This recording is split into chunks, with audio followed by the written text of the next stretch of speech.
And we are live. We should be. Brilliant. So, let me know if you guys can hear me and see me. If not, tell me. All right, let me just share the link.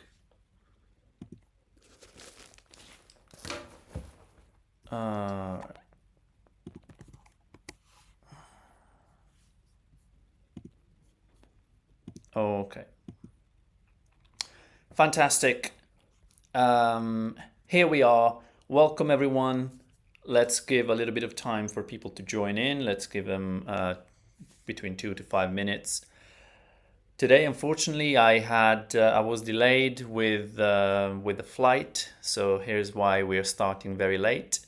Usually, we start bang on time at 2 p.m. GMT every Sunday. We do these sessions to practice Italian, to learn more Italian. You are free to ask. Just cut myself. Anyways, nothing too bad.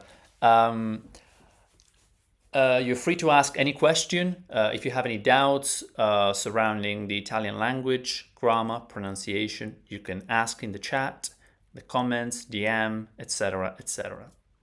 Ciao. Ciao Arturo. I see and I hear you very well. Diana Bosman, ciao. I'm not sure if I pronounced your name right. Ciao ciao. Sono ritornato da Londra venerdì. Bene. So you've come back from London on Friday. Come ti è sembrata Londra? So how did you find it? I like London very much. Sono ritornato da Londra. Quindi adesso sei negli Stati Uniti. So now you're back in the States, correct?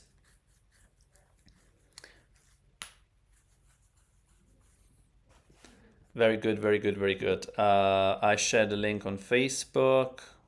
Let me just check. Fantastic, yeah. Okay. So, let me open up the window. Right, so last time we were covering verbs of motion, I remember. Do you guys have any questions with regard to verbs of motion? That's what we did last time. And I think it went pretty well. We learned some new words. Andare, ritornare, correre, saltare, cadere, volare. Very important verbs and quite common. They're not difficult words. They're very easy and common.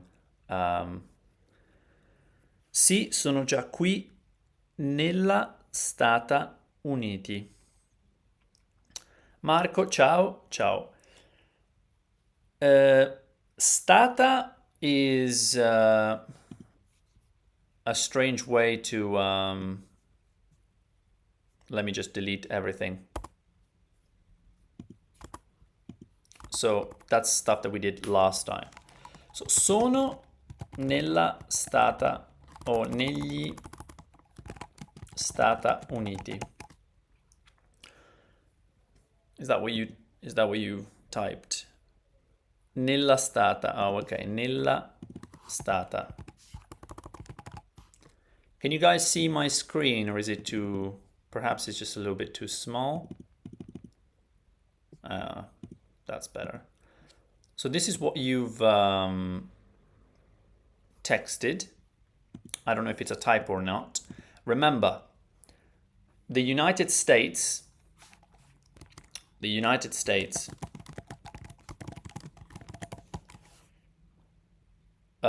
to translate that, we need the word state. The word state is stato. And even in chemistry, you know, if there is a particular state, or in politics, when we talk about states, the word for state is the same. And in Italian, that's also the case. Stato. Stato is masculine, right? We have an O. That's masculine. So we go stati, stati, states, plural. United, uniti. Uniti ends in I because in this case states is in its plural form. Stati uniti. So we follow the same pattern. Stati Uniti. If it was the United States, we would have said Stato Unito. And keep in mind that adjectives in Italian go after the noun. So this is why we have Stati Uniti instead of Uniti Stati. So the correct form should be sono. So io sono, I am, negli Stati Uniti. Negli being in the United States. In the United States. I could have said sono in gli Stati Uniti.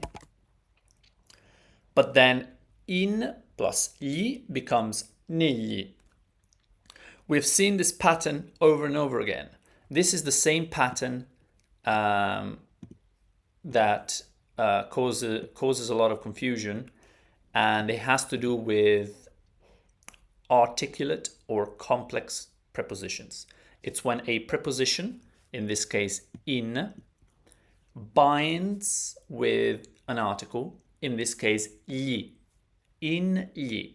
Sono negli Stati Uniti. I'm in the States. Right. So I think this is, this is kind of important, kind of basic. So, does anybody have any questions for me? Since we've started very late and since I haven't eaten since this morning, I might decide to end it more quickly than usual. So I need more questions to keep myself entertained and motivated for the next 15-20 minutes. If you guys have any questions on things that you don't understand or maybe things that you want me to cover again, I'm happy to do so. Nomi, for example, nouns, how they vary with gender, or pronunciation, la pronuncia. There might be questions regarding how to pronounce certain words, or even how to learn the pronunciation of certain sounds, like r, n, y. These are all standard Italian sounds, but they don't exist in English.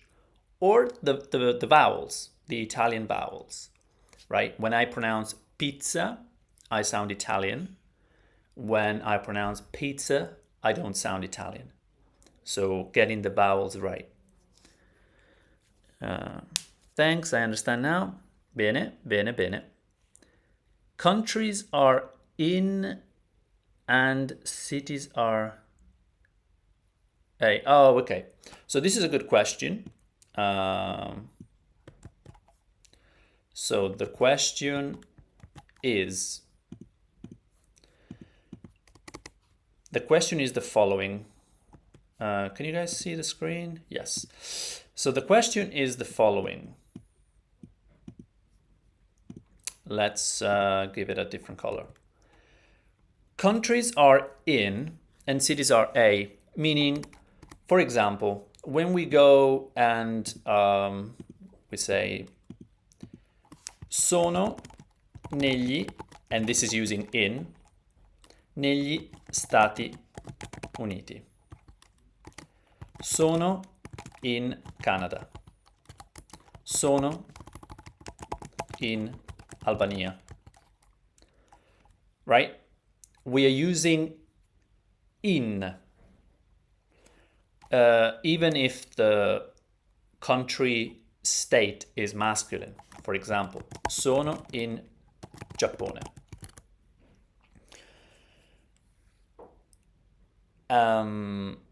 Even if it's not a country, but it's a multitude of countries. Sono in Europa.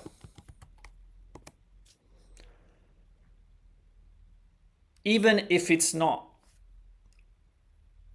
a multitude of countries, it could be like a section of the world, right? Sono nell'emisfero settentrionale. Right? I don't think anybody in the world has ever pronounced that. I don't think that's something that's commonly said. But just to give you an idea, we always use in when we want to tell, when we want to explain or share where we are in the world. What about cities? Well, let's take a look. I don't want to think. I just want to come up with examples and see. Let's take a look what happens when it comes to cities. Let's come up with a few examples with cities. Sono a Milano.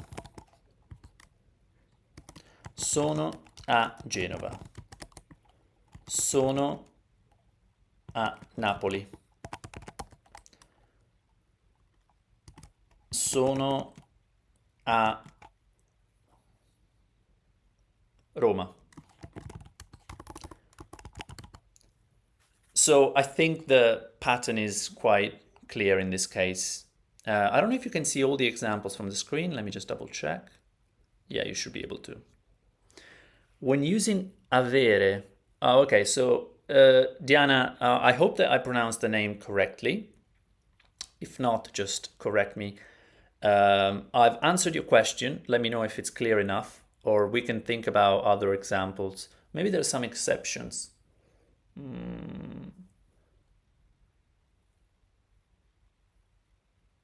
No, I don't think so. Even I was thinking about the name of a town. Sono sono a, I don't know.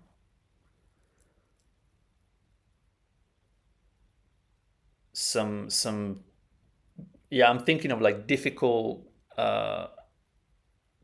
names, but it would be the same. What about roads? So I'm in yeah, when you refer to roads and streets, then you go back to in. Sono in via XXX, right? So this is also a pattern to keep in mind. This is a bit more advanced, right? This is if you really are in Italy and you want to explain things properly, or if you want to learn how to speak, know all the contexts and all situations. This is another pattern that's useful. But generally speaking, we're talking in for describing where you are, and then a is particularly used for cities. Cities and also villages, towns, it would be the same thing. Right. Bene, bene, bene. Se capisci, dimmi. Right? So tell me if you understand. Perfect. Sì, sì, grazie. Bene. Le isole, poi c'è una domanda di Arturo. Le isole. Yeah, same thing. So, for example, sono in Sardegna. So, Sardinia is an island, right? Sardinia. Another famous island is Sicily. Sono in Sicilia.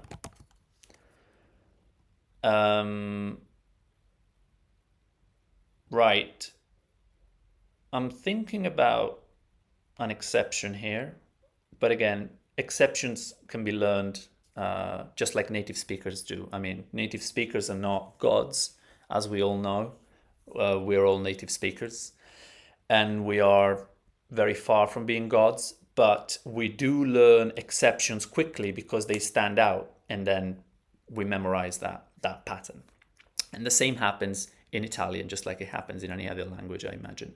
So Capri is an island, as far as I know. Last time I checked. Yeah, I believe it's an island, and I would say sono a Capri. I wouldn't say sono in Capri.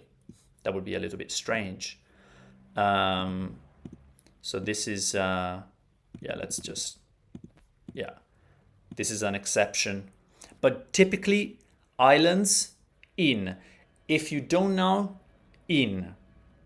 In is always the best. By the way, Sardinia, so Sardinia, and Sicilia, Sicily, they are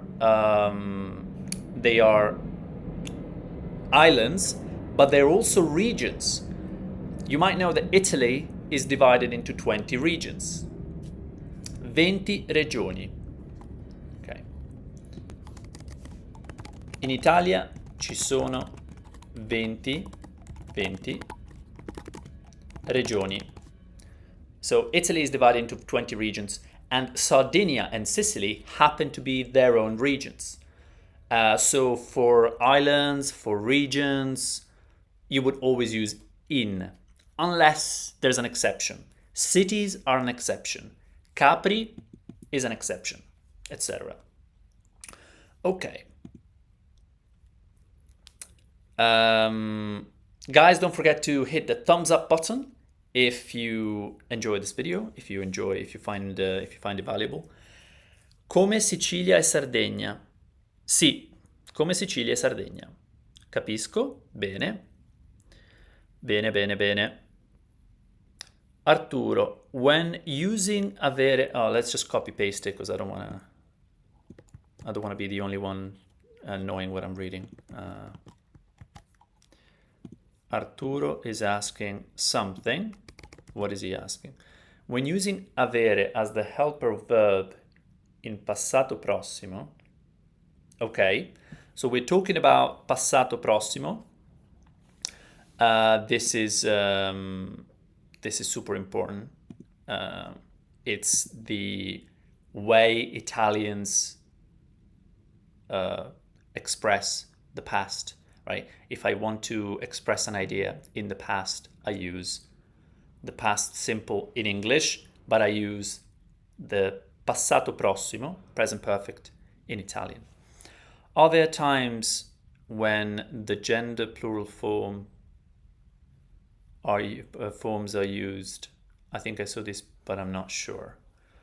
Okay, let me, so this is quite a fairly complicated question, but let's tackle it. Let's see if we can get an answer. If we give an answer to Arturo. When using avere. So for example, I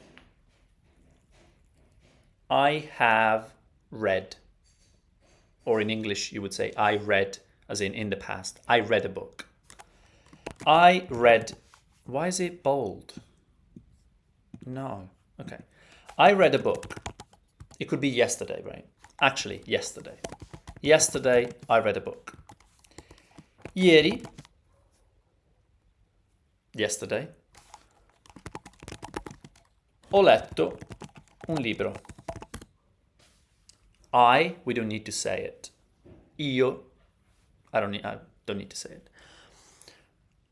Ieri ho letto un libro. Okay.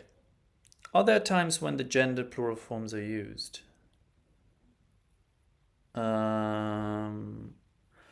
Oh, okay. So you mean if, because letto is the past participle, right?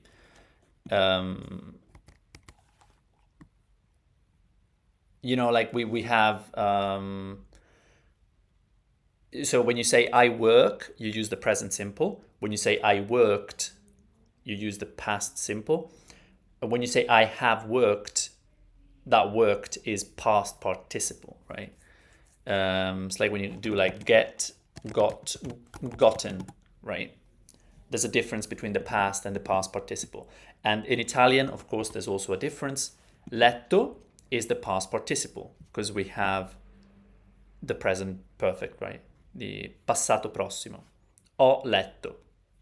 We have the verb to have, ho, I have, and then the past participle, letto. So the question is, are there times when the past participle, letto, follows gender and plurality rules? Meaning, can we have letti or letta, lette?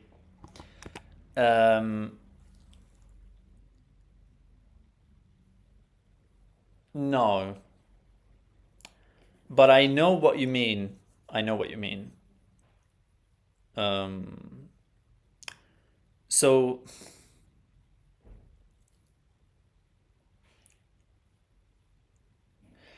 the confusion comes from the fact that the past participle can also be used as an adjective. And you can see this in English. I mean, I don't want to teach you English grammar, but I have to. Because grammar in English and Italian is very similar, but you can learn English getting away without learning it. And you cannot get away without learning grammar when you're learning Italian, if you're planning to speak Italian. So, I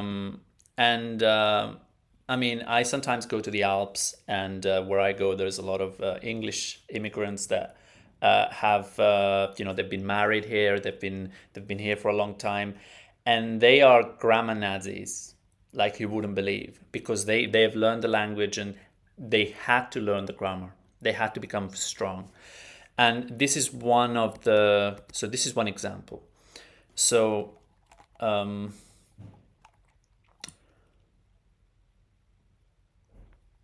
need to think of an example now that's good. The example that I thought of in my head to validate your question was: le pagine sono state or sono lette. Le pagine sono lette. So in this case, as you can see, we have something like what you said, right? We have a situation whereby the past participle is following gender and plural rules. But this is different. This is not passato prossimo. This is not the present perfect. This is the past participle. In this particular example, this is the passive form. Instead of saying I read the pages, I'm saying the pages are read. Le pagine sono lette. And when I say that, I could use any adjective. So I could say le pagine sono piccole. Pages are small. The pages are small. The pages of this book. Maybe it's, I don't know, some kind of like children's book, or maybe it's a small book. Maybe it's, I don't know, a Quran, something small. So the pages are small. Small is, I mean, we could argue if it's a pronoun, an adjective, but I mean, we're using an adjective as a word, right? Small, big, these are adjectives. So the adjectives, even when they use those pronouns, it doesn't matter in this case. The distinction is of no interest to me right now. They follow the gender and plurality of the noun that they're referring to. So in this case, pages is female plural. Le pagine sono piccole. Therefore, piccole is not piccolo, it's piccole, plural feminine, to go with pages. Fine, good, great. So just in the same way as we use a so-called adjective, piccolo, grande, small, big, etc., we can also use the past participle. Now, when the past participle is used as an adjective, then it behaves like an adjective. That's it. That's it. Le pagine sono lette. So pages are read, as if they are being read by someone. In that case, the past participle is behaving like an adjective. It's easy in my head, but if this is difficult or tricky, we can spend more time on this in the future, because this is an important, great question. This is a great question. And sometimes one person asks the questions and like 1,000 people, over time come across the same problem. And so it's very helpful. Capisco. Bene. Avete capito? Did you get it? Did you guys understand? Or if it's confusing, I'll find another way to explain it next time. It's no problem.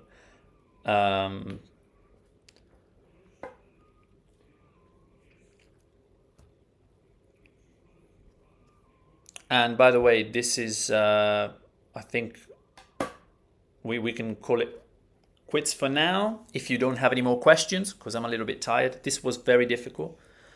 Very good. I like the explanation. I like your explanations. If you can find an example of my question,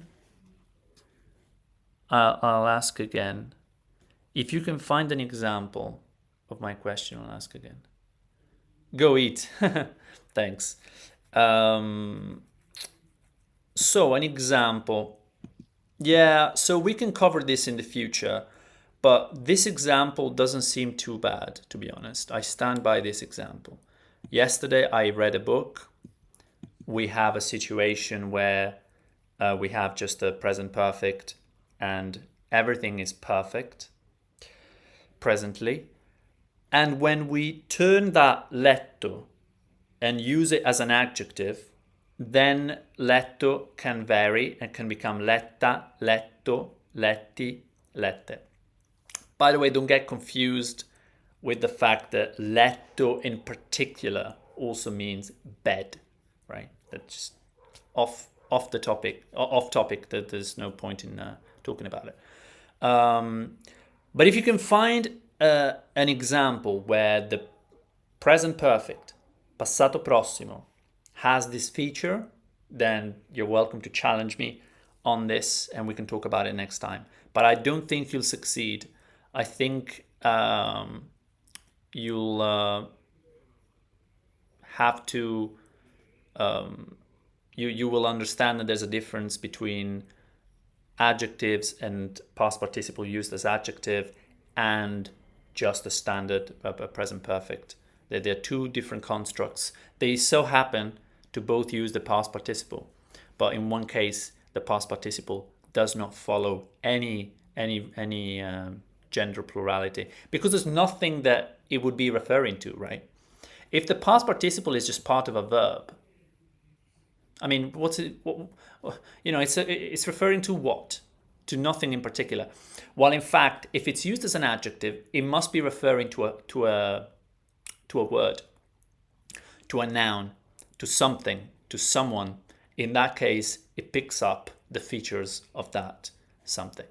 Le pagine sono lette. Another example, and that's going to be the last example for today, could be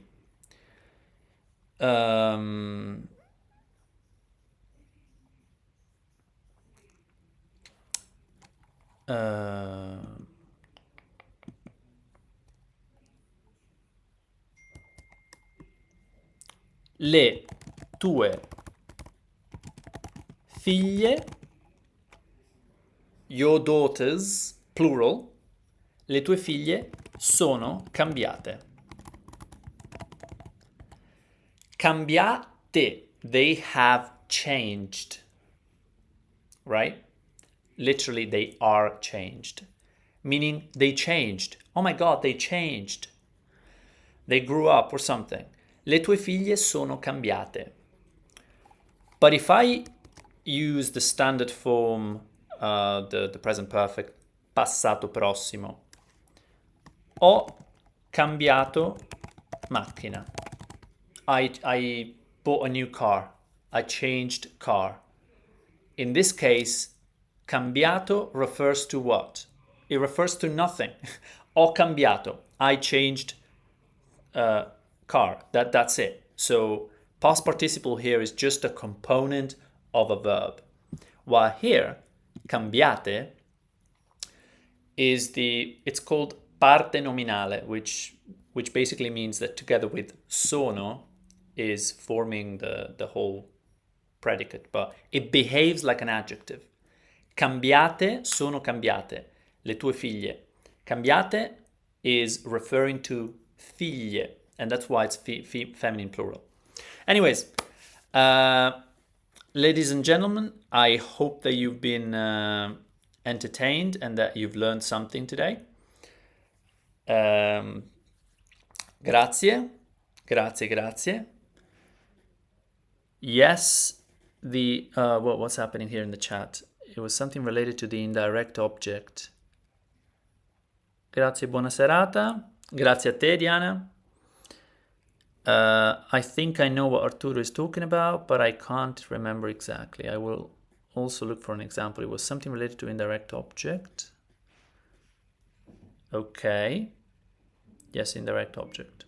Okay, not enough information, so I'm going to run away, and you guys can find an example, post it in the chat, in the comments on Facebook, etc. And then next week we can talk about it. Ci vediamo la prossima settimana. Ci vediamo la settimana prossima. Ottimo. Ci vediamo la settimana prossima. Un bacio a tutti. Buon divertimento. Have fun. Studiate italiano. Ciao ciao ciao.